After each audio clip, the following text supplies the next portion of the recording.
E aí pessoal, tudo bem? Bom dia, boa tarde, boa noite. Vamos para mais uma aula de filosofia aqui no Aula D. Eu sou o professor Andrei e hoje eu vou te mostrar o primeiro filósofo. O cara que começou com toda essa história de filosofia, de pensar o mundo de uma maneira diferente. Se tu não assistiu ainda, dá uma assistida aqui no canal, nos nossos vídeos sobre os pré-socráticos, quem eram esses caras. E principalmente o vídeo sobre as diferenças entre mitologia e filosofia. Porque esse cara aqui, ele é o primeiro cara que vai romper com a mitologia.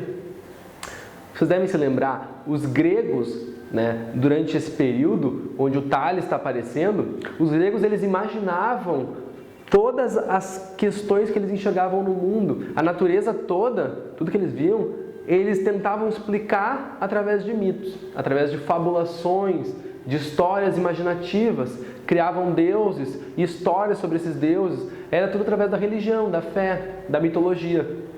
O Tales vai romper com isso, ele vai tentar encontrar de uma maneira racional, através da lógica, do conhecimento, algo que possa ser testado, comprovado.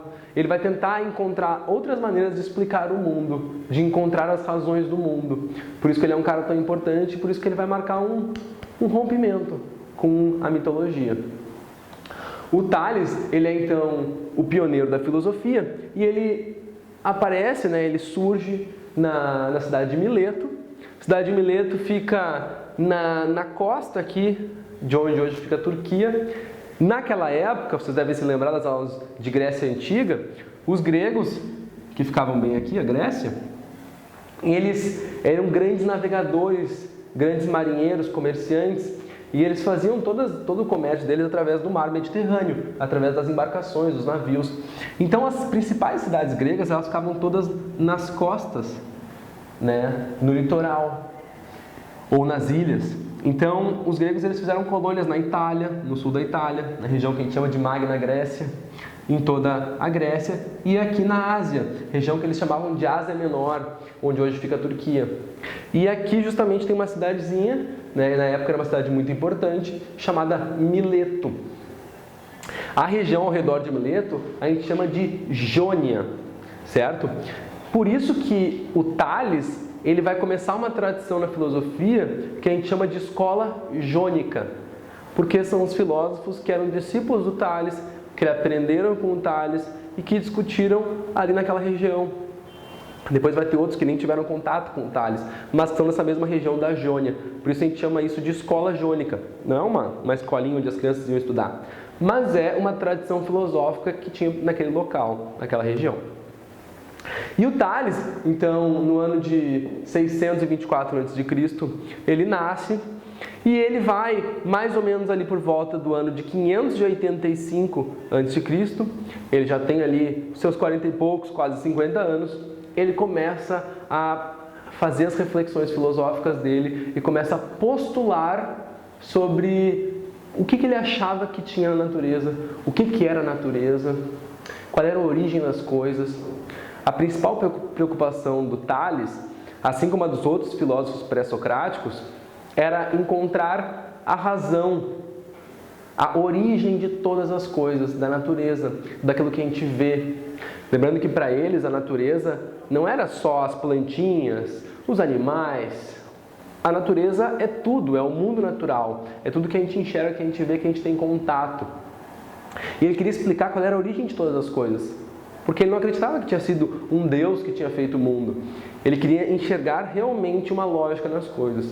E para tentar encontrar essa primeira coisa que dá origem ao mundo, ele pensou, para descobrir a primeira coisa que apareceu, eu tenho que procurar um elemento que esteja em tudo, certo? Porque se tem alguma coisa que está em tudo, que está em todas as coisas, isso quer dizer que ela foi a primeira coisa a aparecer, para ela poder originar todas as coisas depois dela. Faz algum sentido? O Tales pensou que a primeira coisa só podia ser a água, porque ele percebeu que tudo tinha água. Ele olhou para as plantas, para as sementes das plantas, e ele viu que ali dentro da semente ela é cheia de água, ela é úmida. Ele percebeu que as pessoas são cheias de água. A gente sabe hoje que 70% do corpo humano é feito de água. E o Tales já sabia também. Ele já sabia que nós éramos líquidos, nós temos sangue. Ele percebeu que os animais também eram assim. E que todas as coisas tinham água. De uma maneira ou de outra, tudo tinha se originado da água.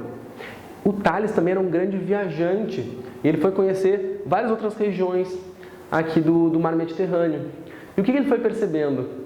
Que a civilização se desenvolvia, as cidades cresciam sempre ao redor do mar Mediterrâneo. Como eu estava falando com vocês antes.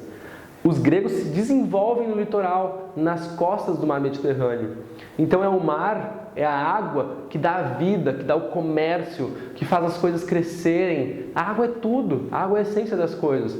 E o Tales ele vai inclusive vir para essa região aqui, ó.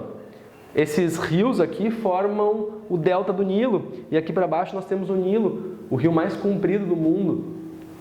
E o Tales percebeu que a maior civilização do período, o Egito, ele cresceu todo ao redor desse rio, do rio Nilo. O rio Nilo que determinava como ia ser a vida das pessoas. Se a cheia do Nilo era boa, se a água se espalhava bem, eles tinham um ótimo ano, uma ótima colheita. A água era tudo para os egípcios. O Nilo era tudo para os egípcios. Então o Tales foi percebendo que a água está em tudo e que a água dá sentido para todas as coisas. Por isso a água só podia ser a origem do mundo. Tudo deveria ter começado da água. Então a arquê, para o Tales, é justamente a água, certo? Inclusive eu vou tomar um golinho de água aqui, porque a gente sabe que a água é muito importante e a gente tem que honrar um pouquinho todo esse conhecimento que o Tales nos trouxe e tomar bastante água. 2 litros por dia, né? Justamente porque a água está em tudo, a água é tudo para nós é água. Então a gente tem que começar a pensar nisso também.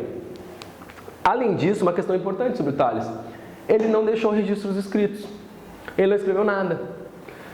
A gente sabe algumas coisas sobre o Tales pelo que outros filósofos escreveram sobre ele. Por exemplo, Aristóteles. O Aristóteles tem muitos escritos onde ele descreve o pensamento do Tales.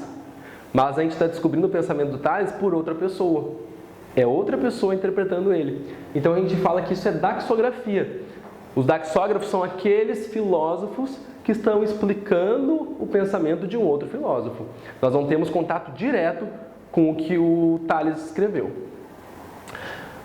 Mas você está pensando assim, tá, ele disse que o mundo surgiu da água, mas eu não entendi ainda a importância desse cara.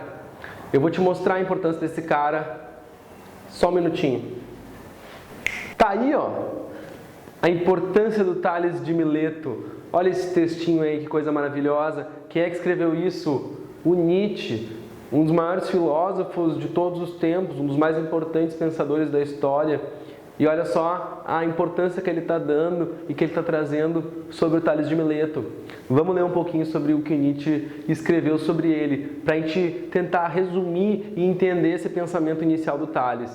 Olha só, a filosofia grega parece começar com uma ideia absurda, com a proposição: a água é a origem e a matriz de todas as coisas. O que quer dizer a origem e a matriz? A água é a arqué, é o princípio de todas as coisas. E o Nietzsche está dizendo, isso parece ser uma ideia absurda, né? Parece começar com uma ideia meio absurda. A água é a origem do mundo. Isso é algo que para nós hoje não faz tanto sentido. A gente pensa no Big Bang, pensa em outras coisas, não na água estando em tudo. Será necessário deter-nos nela, nessa proposição, e levá-la a sério? Sim, é necessário a gente levar a sério isso, por 3 motivos. Primeiro, porque essa proposição, ela enuncia algo, ela traz algo sobre a origem das coisas. Isso já é importante por si só. Ele está tentando compreender a origem das coisas, a origem do mundo. Segundo lugar, ela faz isso, e em segundo lugar, porque ela faz isso sem imagem e fabulação. O que é imagem e fabulação que o Nietzsche está comentando aqui? É a mitologia. O Tales faz isso, ele cria uma postulação sobre a origem do mundo sem utilizar a imaginação, a fabulação, sem ficar pensando na mitologia, sem inventar uma história. Um Deus foi lá e criou o mundo. Um Deus brigou com outro e dali saiu as coisas na Terra. Ele está fazendo isso de uma maneira, através do raciocínio, né, de uma maneira mais lógica. Então ele faz isso sem fabulação. E, enfim, em terceiro lugar, porque nessa origem das coisas que o Tales está trazendo, embora apenas em estado de crisálida é um estágio inicial, é o estágio que a borboleta está quando ela está no casulo ainda, né? A lagarta está no casulo, ainda não virou borboleta. Então, embora essa ideia do Tales ainda seja muito inicial, é uma ideia muito bobinha ainda, ela é uma ideia que está recém surgindo a filosofia a partir dessa ideia do Tales, mas ainda assim ela é fundamental, porque nela está contido o pensamento tudo é um. E esse pensamento de que todas as coisas elas estão conectadas, todas as coisas vêm do mesmo lugar, ele vai marcar toda a filosofia e principalmente essa filosofia dos pré-socráticos, porque os pré-socráticos eles estão preocupados em encontrar a arqué do mundo, a primeira coisa, a coisa que gerou todas as outras, né? A arqué do cosmos, essa origem do mundo. E para o Tales a origem do mundo era a água. E se a gente parar para pensar, até que faz algum sentido ele pensar nisso, né? A água é realmente uma coisa extremamente importante no mundo, tanto para o mundo dos gregos quanto para o nosso mundo, a gente tem que estar sempre tomando água. Enfim, essa é a história do Tales e espero que vocês tenham gostado. Não se esqueçam de compartilhar o vídeo, manda o vídeo para os teus amigos, manda o vídeo no grupo da família, para a vovó, para o vovô, lembra a família, os amigos de tomar água, água é importante, marca aqui nesse vídeo os teus amigos que precisam tomar mais água, tem que se hidratar, não se esqueçam, façam exercícios e tomem água. Até a próxima, abração!